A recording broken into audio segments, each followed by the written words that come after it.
Bonsoir à tous, bienvenue dans cette édition. Tout de suite, le sommaire.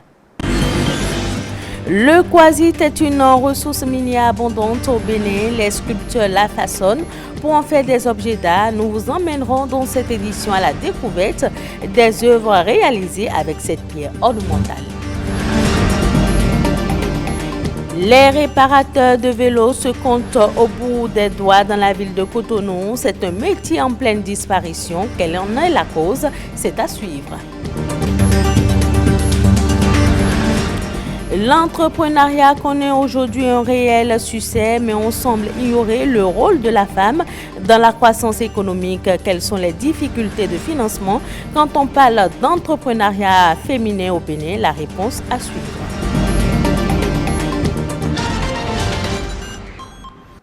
Bienvenue dans cette édition. Connaissez-vous le quartzite? Cette pierre ornementale est une ressource minière abondante au Bénin. Dans le département de l'Atakora, des artisans sculpteurs la façonnent pour en faire des objets d'art. Découvrons les différents usages du quartzite au Bénin dans ce reportage signé William Tchoki. On la retrouve dans le nord du Bénin, plus exactement dans le département de l'Atakora. Vous venez de vivre la réalité du travail ici sur le site de Pouya. Vous avez vu avec moi comment est-ce que nous faisons un peu l'extraction de la pierre. C'est pratiquement manuel. Tailler la pierre, la polir, lui donner une forme géométrique selon les besoins d'usage. Une manipulation en cours dans cette unité de production minière. C'est bien le quartzite. Une roche silicieuse, massive, constituée de cristaux de quartz soudés, une ressource minière gracieusement offerte par la nature. Nous sommes à Natitengu, plus précisément à Beresengu. Nous exploitons les quartzites. Et ce sont des pierres que nous trouvons sur la carrière. On a une carrière qui est à Pouya et c'est de la carrière que nous faisons l'extraction du gisement. Nous passons maintenant à la transformation industrielle. Une transformation industrielle qui fait de cette roche silicieuse une pierre ornementale. Depuis un certain temps aussi, il y a des industriels qui ont commencé par se manifester pour pouvoir transformer ces pierres à l'aide de machines. Des carreaux locaux pour orner les murs et sols. Plusieurs édifices en ont déjà reçu, tels le Palais de la Présidence et Sofitel Hôtel de Cotonou, à travers sa clôture bien imposante, couverte de ces pierres précieuses. Il y a aussi des objets qui sont conçus à partir de ces pierres. Et si vous voyez bien, je suis actuellement assis sur une chaise qui a été fabriquée à partir de ces pierres. Vous avez devant moi également une table. De ces roches sont sortis des objets d'art et de décoration de l'intérieur. Un savoir-faire artistique qui nourrit depuis plusieurs années ce tailleur de pierre. Nous utilisons les techniques d'extraction pour extraire les plaques de pierre. C'est ces plaques de pierre que nous utilisons pour réaliser des produits finis tels que les carreaux pour les revêtements de murs et de sol, les objets d'art pour les décorations, les ornements, les meubles et autres objets. Sur les différents sites d'extraction et dans les ateliers, d'importants stocks de la roche déjà travaillés et prêtes pour le marché local et international. Notre exploitation, elle est mécanisée, nous utilisons des machines, donc ce qui nous permet de pouvoir produire plus de mètres carrés en un laps de temps. Nous avons un marché extérieur et nous avons aussi un marché local.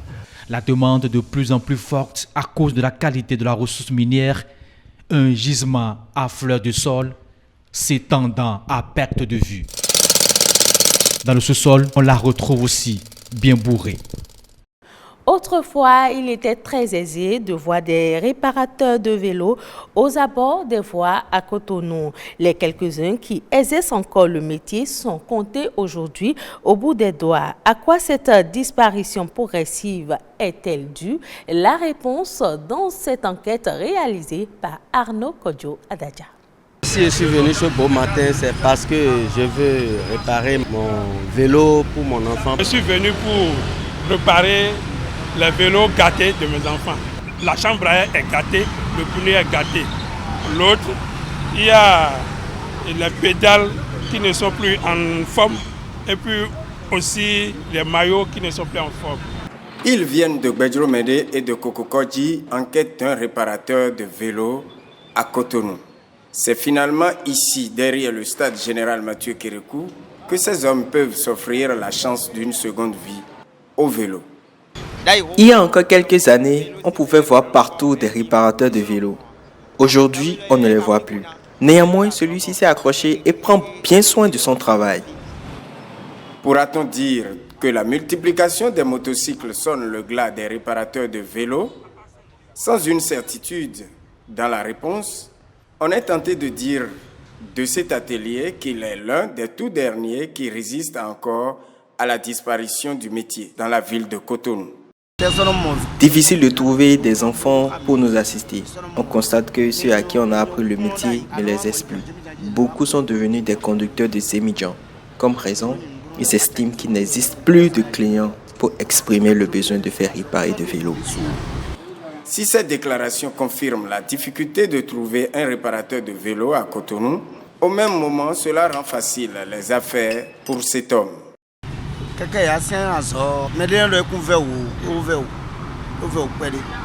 Le moindre désir de commande de réparation commence déjà par 1500 francs chez moi. Et je prends bien soin du travail pour que tu sois satisfait.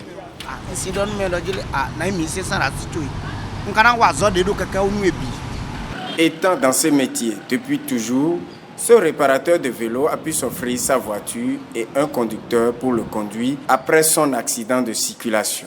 Lui, par exemple, il maîtrise son travail et quand il te fait le travail, vraiment tu es satisfait.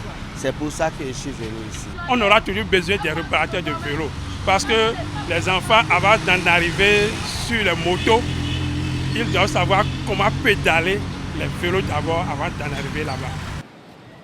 À l'ère de la dualité dans la formation, il reste aux formateurs des lycées et collèges d'intégrer la formation au métier de réparateur de vélo dans leur programme pour aider le métier à renaître tel un phénix de ses cendres. Les stéréotypes de genre continuent d'avoir un impact sur le choix des métiers. Aujourd'hui encore, nombre de métiers restent liés à l'image masculine et leur féminisation est quasi inexistante. L'entrepreneuriat lui-même reste également associé à l'homme. Et pourtant, c'est un domaine investi aujourd'hui par les femmes. L'entrepreneuriat féminin et des difficultés de financement, Germina Lavinon da Silva, entrepreneur, en parle. L'entrepreneuriat féminin au Bénin se porte bien, se porte comme un charme, on peut dire, parce que les femmes se battent. On constate que les femmes se battent sur le terrain. En général, il y a l'éternelle difficulté du financement. Les gens n'ont pas accès au financement. Ils ont les idées, mais ils n'ont pas accès au financement.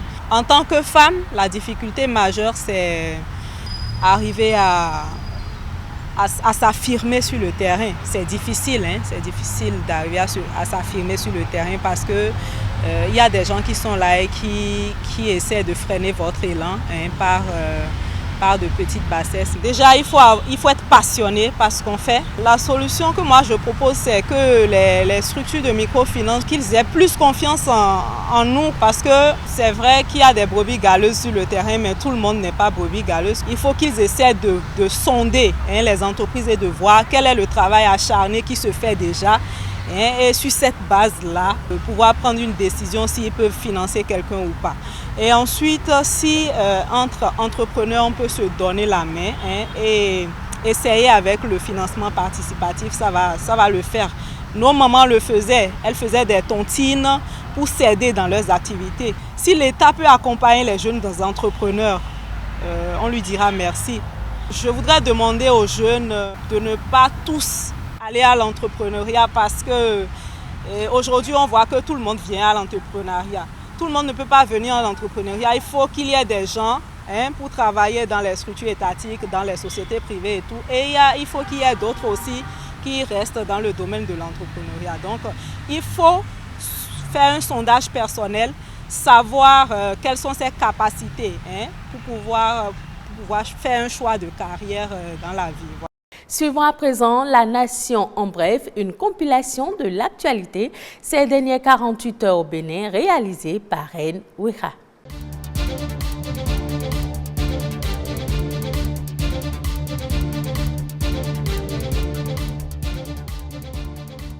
« 30 000 filles scolarisées vont bénéficier des transferts monétaires conditionnés. Ceci dans le cadre de la mise en œuvre du sous-projet Maintien des filles à l'école. Elles sont réparties sur l'ensemble du territoire national. Elles vont recevoir un dépôt mensuel de 9 000 francs CFA pour les filles du primaire et 12 000 francs CFA pour celles du secondaire.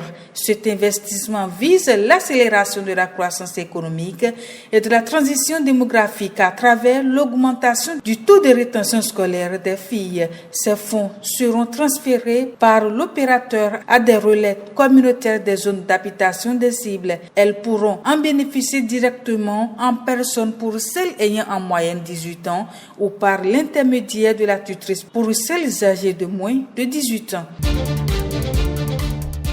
Les principaux acteurs intervenant dans la mise en œuvre des réformes des finances publiques évaluent le plan global de réforme de la gestion des finances publiques 2021-2022. Cette activité recommandée par les partenaires techniques et financiers constitue un indicateur d'appui budgétaire de l'Union européenne. Ce système modulaire et intégré prend en compte toutes les phases de la gestion des finances de l'État, depuis la planification, l'exécution, la comptabilisation jusqu'à la reddition de comptes. Selon le directeur de cabinet du ministre d'État en charge de l'économie et des finances, les grandes orientations retenues dans le document du nouveau plan global sont cohérentes avec les initiatives en cours, avec les partenaires techniques et financiers. Et puis, les travaux d'élaboration du 3e bulletin trimestriel d'information sur la violence basée sur le genre sont en cours. Ce bulletin va permettre de mettre à la disposition des décideurs et autres acteurs des données statistiques et informations actualisées sur les VBG. L'objectif est d'aider à la prise de meilleures décisions pour la réduction du phénomène qui ne cesse de grimper. C'est donc pour contribuer à l'élimination des violences basées sur le genre que l'Observatoire de la famille, de la femme et de l'enfant a jugé nécessaire depuis 2 ans de communiquer autour des chiffres relatifs à ce fléau à travers l'élaboration chaque trimestre d'un bulletin d'information.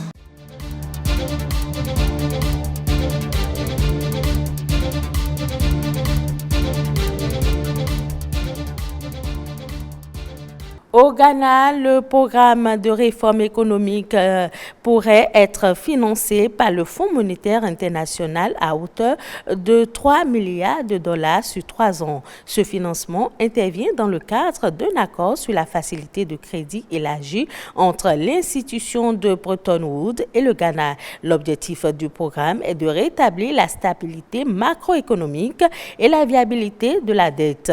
Les autorités entendent également, via ce programme, remédier aux faiblesses structurelles, renforcer la résistance au choc et réduire l'inflation dans le pays.